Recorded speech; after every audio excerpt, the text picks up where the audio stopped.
Amanhã, então, à noite, tem a estreia do Bola da Vez com o Rafael Veiga, tá bom? Agora é o seguinte, Campeonato Carioca. A gente começa pelo Vasco da Gama, que venceu e venceu bem, não é, Roberto Barroso?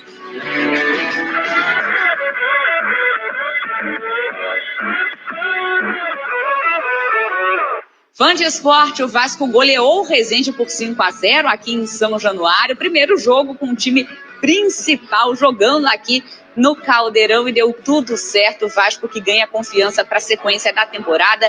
Pedro Raul desencantou, marcou logo 2 gols. Piton, Gabriel, Beck e Léo fizeram os outros gols do Vasco, que mostrou intensidade desde o primeiro minuto do jogo até o final. O técnico Maurício Barbieri falou sobre a cara desse Vasco, que está um pouquinho mais bonita, mas que ainda precisa evoluir.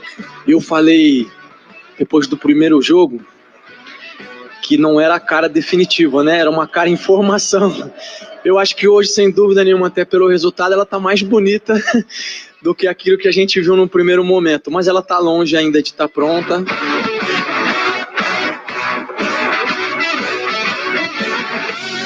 Eu acho que a gente teve uma atuação fantástica, não deixou o adversário jogar em nenhum momento, criou diversas oportunidades. E sobre a cara, a gente segue tentando melhorar.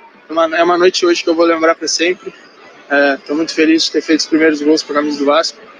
Quero fazer muito mais, vou fazer muito mais e poder ter sentido um pouco do que é jogar no São Januário lotado foi especial e uma noite que eu vou lembrar para sempre. Isso tem que ser o espírito, aqui dentro de casa a gente tem que jogar dessa maneira todos os jogos e passo a passo, jogo após jogo, a gente espera assim poder ir muito longe esse ano.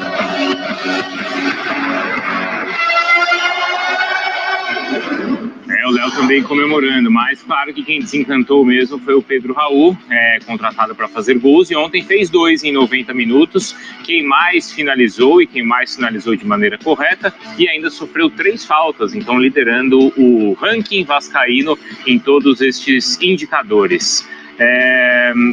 A gente viu ali, Eugênio, o Barbieri falando sobre a carinha do Vasco, né? Tá ficando uma carinha bonita, assim. Já dá para falar isso nesse sentido ou ainda foi só um jogo e vamos com calma? Como ele falou, assim, a cara ontem foi mais bonita porque o Vasco fez 5-0. Então fica lindo. Mas que a gente não olha pro time e enxerga, assim, uma ideia fixa, sabe? Um padrão de jogo definido ainda. É um time em formação, e ele tem dito isso ao final de cada jogo, quando perde e quando ganha. Foi o caso de ontem. Até porque o elenco ainda vai receber reforços. O time não é esse. Você me perguntou agora há pouco sobre o Rodrigo, que jogou como volante. É mais um jogador da base do Vasco, que está sendo trazido. O Eric Marcos, que já entrou desde o torneio lá nos Estados Unidos, e ontem mais uma vez entrou durante o jogo. Deu assistência para o último gol, né, do Pedro Raul. Então o Vasco vai trabalhar muito com a base, e é fundamental, e aliás, imagino eu que seja um dos focos principais da SAF, porque é ativo do clube, né, é jogador que vai virar dinheiro, então eles vão trabalhar muito com isso. Mas outros jogadores ainda chegarão. Quero crer, eu continuo querendo crer, que chegarão para o meio campo. O Vasco precisa de jogadores para aquela faixa de campo ali. Ontem não teve o Zé Gabriel, o Nenê continuou fora, né? Jogou o Alex Teixeira, que ainda não conseguiu vingar no Vasco. Mas, ontem a vitória, sai todo mundo feliz, todo mundo sorridente, porque fez 5 gols. E aí mexeu até com a posição do Figueiredo, que a gente discutiu outro dia aqui também. Ele foi para uma posição onde ele fica mais acostumado jogando pelo lado do campo. Porque aí jogou o Figueiredo, o Peck e o Pedro Raul, certo? Raul. Jogaram esses 3. O Alex Teixeira no lugar do Nenê mais por dentro, né? A gente viu alguns lances ali também do Pumita, né? O Pumita que está participando muito do jogo. A gente falava aqui na semana passada da possibilidade de onde a bola pode chegar para o Pedro Raul. Para o Pedro Raul não, vai para o ataque funcionar. E eu destaquei mais aqui no dia o Léo, que tinha participado do último lance do jogo, e o Jair que naquele jogo, na derrota, né, ele errou bastante passe. Ontem foi diferente. Ontem a participação foi muito boa. Aquela característica dele de ser mesmo um cara que ganha espaço, ganha território no meio campo, né? Ele vai avançando o território no meio campo, passada larga, ele faz, ele meio que toma conta. E falando do Pumita, Pumita, Piton, Léo.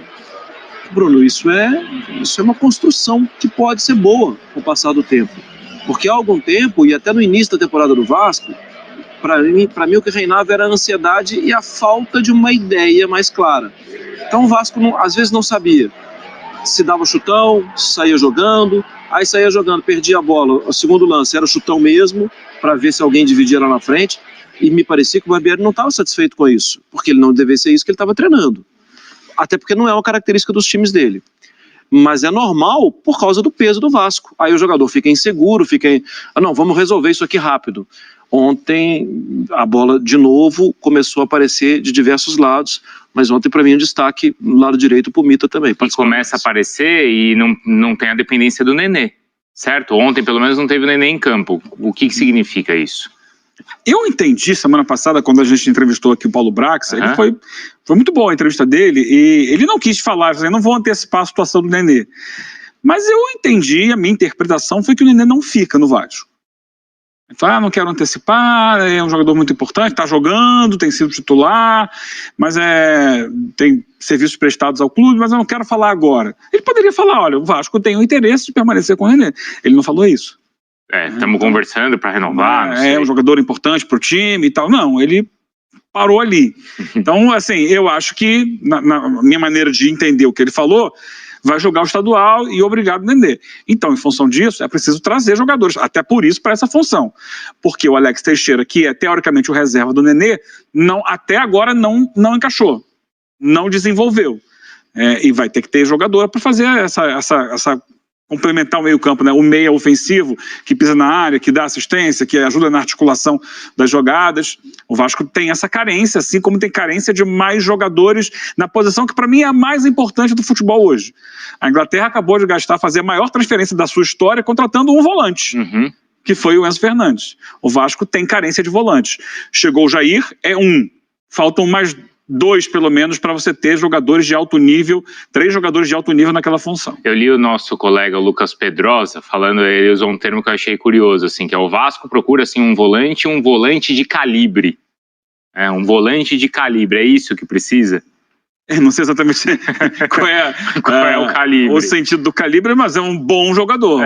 Não, assim, alguém que chegue assim para não ter dúvida que é o titular. Sim, eu acho até um dos nomes que o pessoal estava perguntando e especulando era o Arangues.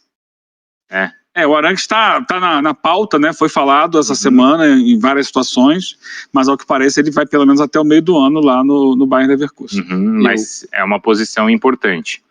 Eu tenho a sensação que o Vasco tinha esse volante, né? E que também foi pro Chelsea. O Andrei exatamente. É isso. Vamos ver como vai ser a adaptação do Marlon Gomes também, que me dá muitas pistas de no Vasco ele estava jogando, embora vista a 8 na seleção, a 8, né, o Marlon, no Vasco ele estava jogando mais aberto pelo lado do campo no ano passado. Mas na seleção tá por dentro. E tá muito bem, né?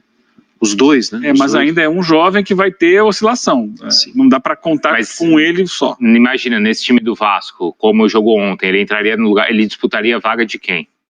Do Jair? O Jair não é muito 5, né? O Jair sai mais. Ele já jogou de 5. Mas então era no lugar do Rodrigo? Mas a situação de jogo era no lugar do Rodrigo. É isso, não no lugar do Rodrigo, o primeiro volante? Mas o Marlon não entra como primeiro volante. Não, você tá falando o quê? Não, o Marlon. O Marlon teoricamente ele poderia jogar onde jogou o Alex Teixeira. Entendi. Mas não dá para você confiar que ele vai ser a resposta pro time. Uma coisa é o Sul-Americano Sub-20, outra coisa são os desafios que o Vasco tem pela frente. Tem que ter mais alguém. É que a visão do 5 no Brasil, às vezes é do volante que só tira a bola, né? É o que limpa a jogada e entrega pro outro. Isso aconteceu na década de 90, muito, aqui no futebol brasileiro. Esse cara não era o Andrei, por exemplo. Esse cara não é o perfil do Enzo Fernandes, que o Eugênio citou. E esse cara, ele tem pouca utilidade. Ele é bom ter no elenco. Às vezes ajuda. Ajuda. Mas, por exemplo, o Jair jogava com o Alan atrás dele, que não faz isso. Faz também, mas é um jogador de construção, que baixa para iniciar a jogada e tal. E esse pode fazer, essa pessoa, esse 5 construtor, esse meio campista esse faz falta. Não é só o pitbull mais o 5. O 5 tem que ser o pitbull, mas tem que saber sair jogando. Tem que saber pensar o jogo, porque há cada vez menos espaço no campo de ataque. Esse espaço, ele é permitido aos jogadores que estão fazendo a saída de jogo lá atrás. Muitas vezes os zagueiros e o volante que baixa para sair o jogo junto com os zagueiros.